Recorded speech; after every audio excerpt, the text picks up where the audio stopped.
Tonight on Q2, impacted by inflation.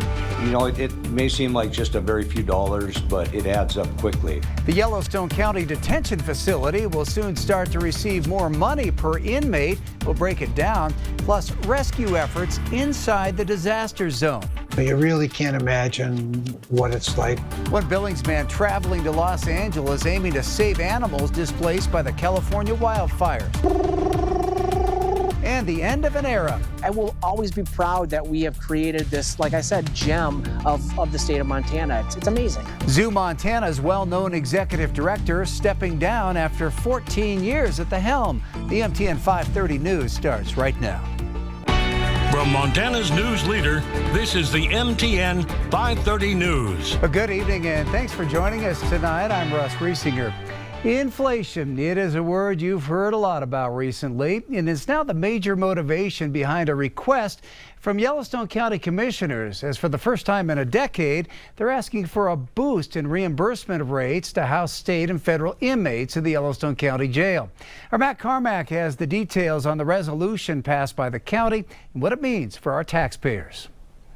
In order to combat inflation and rising costs, Yellowstone County commissioners passed a resolution in order to increase inmate reimbursement rates in Montana Department of Corrections. Inflation impacts just about every aspect of our daily lives, from the food we eat to the gas we buy. But what we may not realize is that the impacts are also felt here inside Montana's jails. This has been a problem that's been going up with inflation in recent years, and we just need the state and federal government to catch up. According to Yellowstone County Sheriff Mike Linder, the cost of housing inmates versus the amount of money the county detention facility actually receive no longer aligns, which is why the county is asking state lawmakers to adjust inmate reimbursement rates for local, state, and federal inmates. Our jail is overcrowded.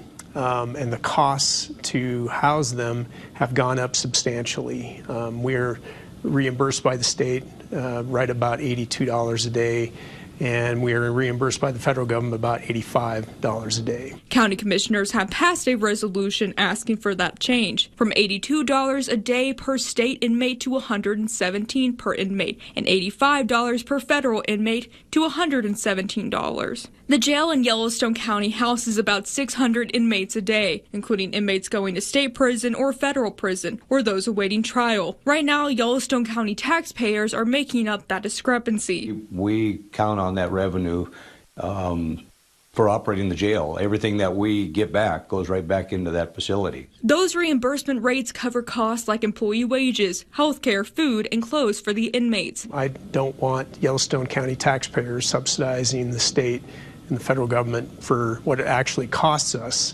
to house their prisoners. It's a change Commissioner Mike Waters and Sheriff Linder hope will take the burden off of Yellowstone County citizens if approved by state lawmakers, a change they say is long overdue. You know, it may seem like just a very few dollars, but it adds up quickly. In Yellowstone County, Matt Carmack, MTN News.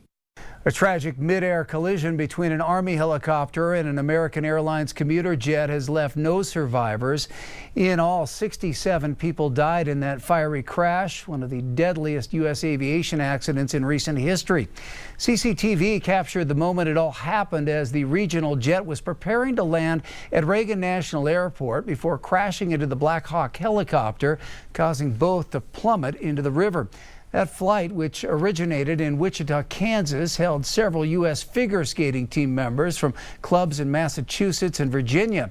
The National Transportation Safety Board is leading the investigation into how that collision occurred.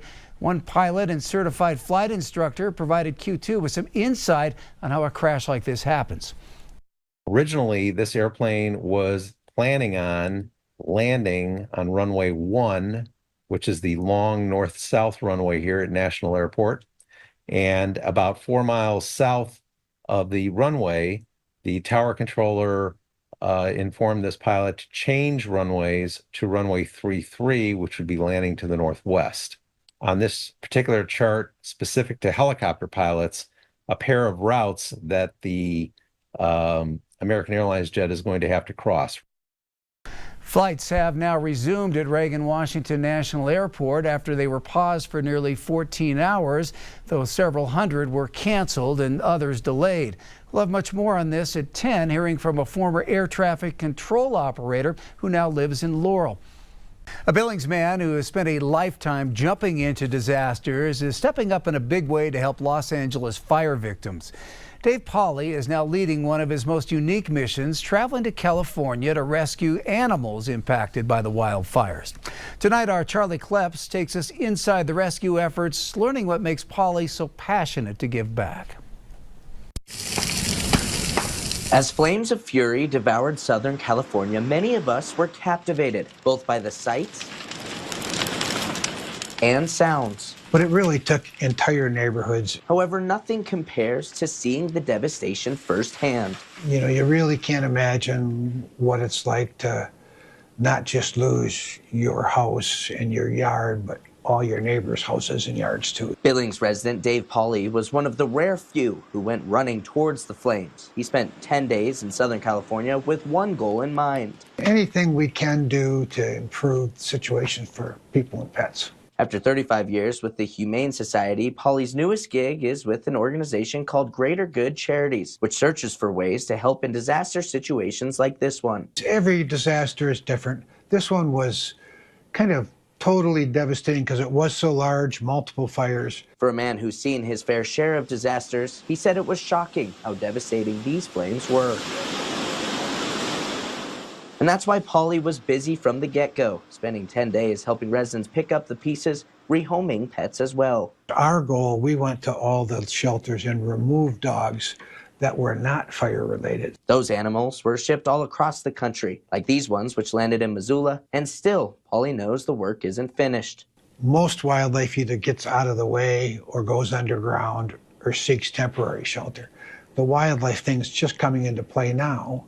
And that's why he already has plans to return, a life of service dedicated to serving all forms of life.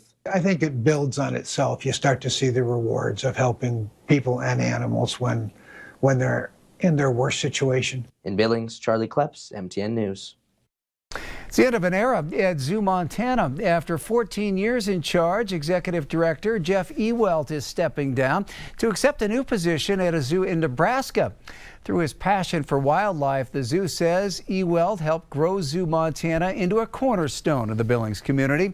Tonight, our Isabel Sparts has more from the man that helped shape Zoo Montana into what it is today. Zoo Montana is one of Billings' largest tourist attractions and a point of pride for the city, but it hasn't always been that way. And now the man that helped bring it back to life is leaving after 14 years. Hey, baby. For 14 years, Jeff Ewelt has walked through Zoo Montana as its executive director, but it's become time to move on. I recently made a very difficult decision to say goodbye to my beloved Zoo Montana. On Monday, he announced he'll be departing. Professionally, it's an amazing move for me, but obviously it's a bittersweet decision. In April, he will start a new position at Omaha's Henry Dorley Zoo as their chief zoological officer, and he leaves behind quite the legacy. Zoo Montana is a real Billings success story, and one of the reasons for that is Jeff Ewelt. In 2014, the zoo lost its accreditation due to financial troubles, and it was at the brink of shutting down. As many people know, when we took over here at Zoo Montana, things were not in the best shape. But little by little, year after year, Ewelt helped turn things around. The day that we got that accreditation back in 2019 remains one of my most cherished memories in my time here at Zoo Montana. In the years since, Ewelt has made the zoo a more welcoming place, adding improvements to the space and enclosures, and he's even made his way onto Montana This Morning once a month. Joining us now live in studio, we've got Jeff from Zoo Montana. I truly love and enjoy being on air with animals. I've made newscasters scream. I've made us cry. It has been just a roller coaster of emotions that I have shared with Q2 News. While his presence will be missed by his team and community, it's maybe the animals that will miss him the most. Ewelt's passion and knowledge for animals made an impact Billings was lucky to receive, but will continue on for years to come. Jeff has been such a great asset for our community. He brings such passion to Zoo Montana and to the animals and to our community. So we will miss him. The community of Billings rallied around what we're doing out here, and we see that every single day when we walk around this organization. And so thank you. What a good girl. In Billings, Isabel Sparts, MTN News.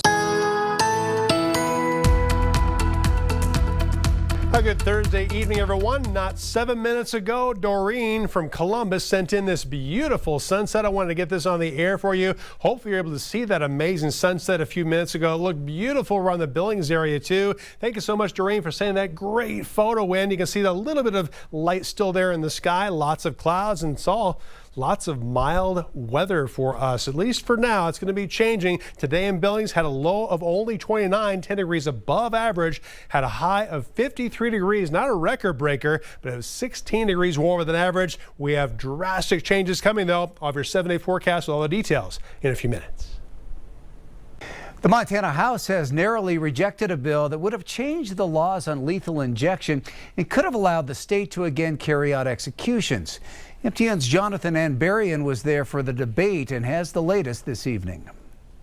Montana leaders have said they're effectively unable to administer the death penalty because of state law's specific requirements on how to conduct a lethal injection. House Bill 205 would have changed that law, but it fell 2 votes short on the House floor Thursday. HB 205, sponsored by Republican Representative Shannon Maness of Dillon, would remove a requirement to use an ultra-fast-acting drug in executions. State leaders have said they can't get drugs that meet that requirement. 9 Republicans joined all 42 Democrats in voting against the bill, while the remaining 49 Republicans supported it. While the bill dealt with technical requirements for the death penalty, not the policy itself, lawmakers acknowledged in debate that the vote would determine whether executions resume. We've had a long-standing policy that we wanted this option to be available. The current system doesn't allow it because of the language. That's what the sponsor's trying to do, and I think that's an important thing to clarify. So when we perpetuate something like this, a death penalty, although as repugnant and as the crimes can be, I still cannot support the death penalty. This is the 3rd session in a row that the legislature has heard a bill like this. Each of the previous 2 times, the bill fell short by 1 or 2 votes. In Helena, Jonathan Anbarian, MTN News.